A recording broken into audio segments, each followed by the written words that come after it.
we have another speaker now, and it brings me really great pleasure to welcome him to the stage because I know him on a personal level. I know him on a professional level. He is just the most amazing man, and he is a MOE trustee now. He is Darren's brother, one of, and he is the founder of Lighthouse Healing Academy as well. So he's been all over the world with his work and has thought about things in a very holistic way. But today he's going to tell us a story of Mo, I think. Jon Robson, everybody. Cheers.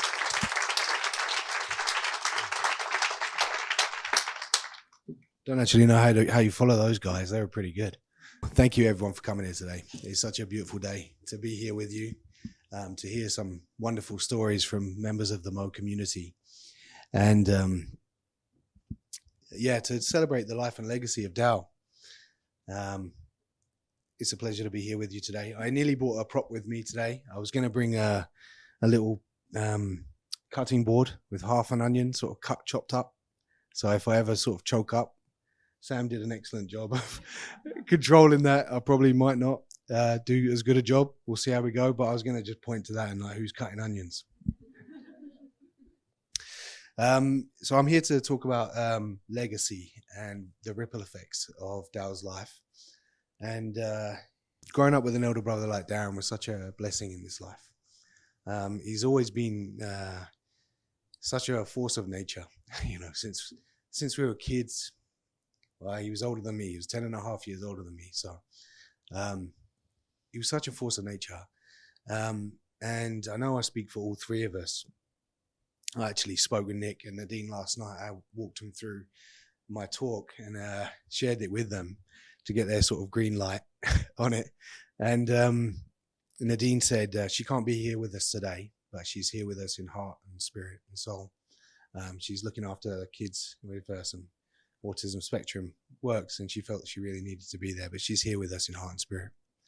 But I know I speak for them both when I say that it was such a blessing to have him as an older brother.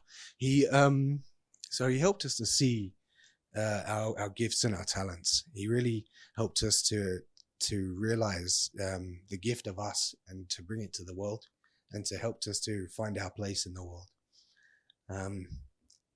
He helped us, to evolve beyond our humble beginnings and to grow through life, through many of the twists and turns and the real challenges we faced. And it was a beautiful gift to have him. And I know he's been that for so many of you here today too. It's been wonderful to hear the stories of some of you that say, you feel his energy in your life, you feel his presence in your life, you feel him in moments of sharing like little moments and personal jokes that only you two would kind of understand and get. And that's wonderful to know that he still is present in the energy field, and he still has an impact on people's lives. I met with Catherine Tolper last week. I'm not sure if she made it here. Oh, there she is. She's got it. And I shared with her a poem that was in our living room as we grew up. It was such an influential poem for us as we grew up, and it was one that was important for Darren.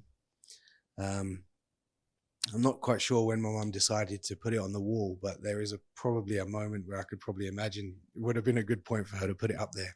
I'm going to read you that poem and then talk about some of those lessons that we experienced from it.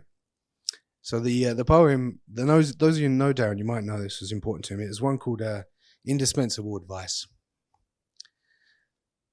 So it goes. One day when you're feeling important, one day when your ego is in bloom, one day when you're feeling that you're the most important or intelligent person in the room, one day when you feel like your going would leave an unfillable hole, just follow these simple instructions and see how they humble your soul.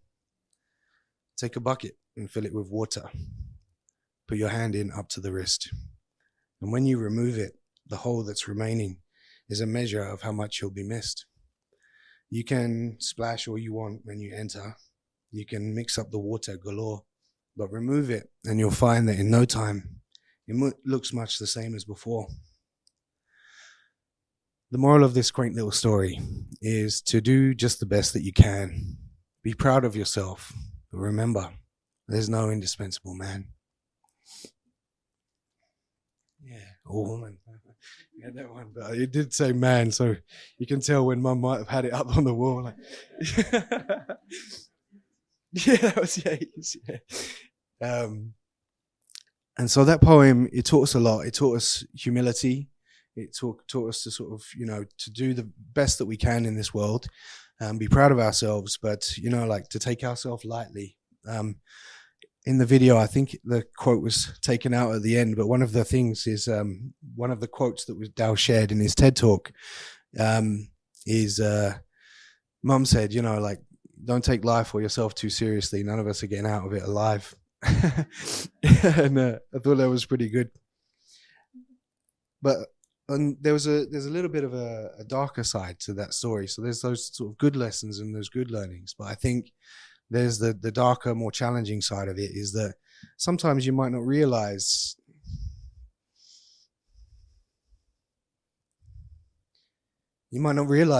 oh God, you might not realize the hole that you leave behind.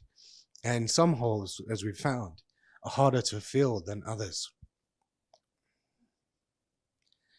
But water being a symbol often for emotion, sometimes what fills the space of someone's presence, or the transformation into the new form, in the energy form, which takes a little bit of an adjustment to get used to as well, even if you are spiritually minded. Water is a symbol for emotion, and so sometimes that's what fills the hole, that's what fills the space, is all of the emotions that you feel, all of the fears that arise. We talked about all of the grief, the guilts, the shames, the everything, the anger, all of the different emotions you feel. And every one of us, over the last few months have been working, for 18 months, since Dal passed, I've been working through that journey in our own way. I've been working with a friend of mine. She's a grief specialist, Christy West, and I've been working with her for a few months now. And she has, so she's been working in grief for many years, and she's got a beautiful thing that she says is how she helps people. Is I help people heal completely from grief, so that they can think about, talk about, and love their people that have died without it hurting them anymore. And I think that's such a beautiful thing.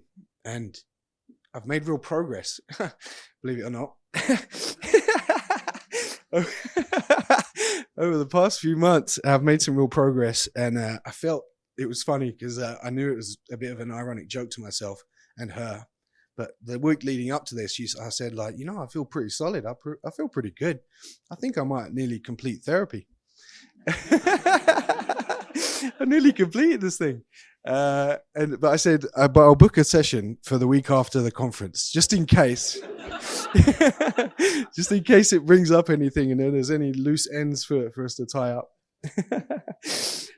So yeah, I'll be talking with Christy on Wednesday. Yeah, that'll be the last one. Maybe one or two more. We'll see how we go. One of the major problems I was really struggling with was like carrying the weight of a man like that. Like, how do I help to share his legacy and carry that forwards? And I've got pretty big shoulders. We were kind of blessed with kind of a big body, if you like. But even they were feeling pretty heavy and feeling the pressure. And it was a so beautiful session. She sat with me and she said, well, let's look at it. Let's look at Dal's legacy. Let's look at his life. Let's take an honest stock of his life and look through all of the people that he's impacted, all the lives he's touched, and the ripple effects of that. And so we looked through, he's like I say, he was such a gift to us as in our family. But as you know, like this force of nature that he was, like Maisie and Sam and Jeffrey and everyone here today is either directly or indirectly has been impacted by Dal. So this is more ripple effects that I can look at after this session. And I was able to sort of really see the impact Dal had on so many people's lives and how that changed the world. And he has changed the world. with every new face I saw, with every new person, every story I recalled about the ways in which he's touched people's lives, I just felt the lightness return. And I felt the weight coming off of my shoulders, because he was an absolute. I nearly did swear.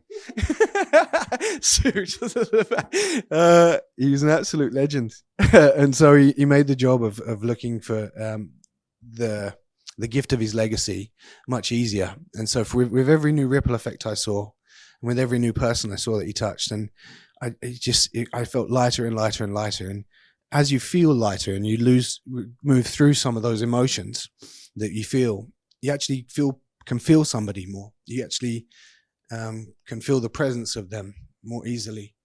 And so that was lovely. That was a good side effect of seeing that legacy. Dow changed the world in so many ways.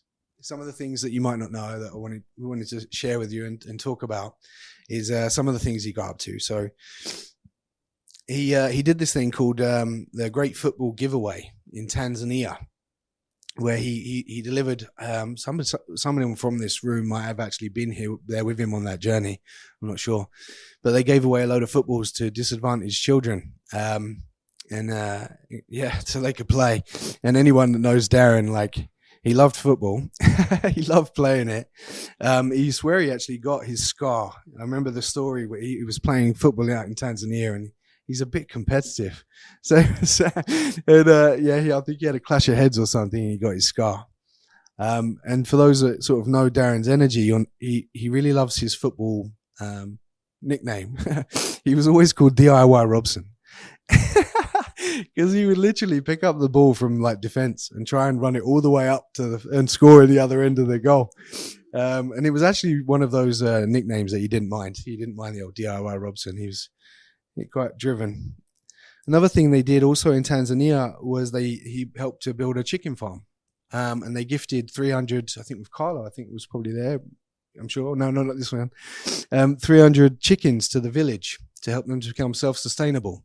He also did a thing called Fishing in Nature, where he helped underprivileged children to get together and do some fishing in nature. And of course, like the thing that was at the start of the MOE Foundation, which was Embakum, taking all of the inner city children out to a place to build something together and to experience that. And then MOE and everything that's happened with MOE over the last 12 years. And Nick's going to talk more into that later on. One of the aspects I do in this organization is to hear the stories of the lives Dow's touched and the ways he's touched them. So if you have any stories, make sure you tell me. Another part is just listening to our charity partners and hearing what the amazing work that they do and how we get to support them in any way we can. And it's so beautiful to hear that, to hear how we're working together as a team to support one another, to just make the world a different place. And so that's it, really. It's like, for every course we deliver at MOE, for every new coach that gets certified and goes out there in the world, for every conversation and coaching session they deliver, for every deliberate act of loving kindness that gets spread around the world, we're helping to create these waves of change. And the hope is that at some point we will turn the tide in our favor. And with each new wave, we start to make this world more of the world that we would love to live in and less one that we feel that we need to escape from.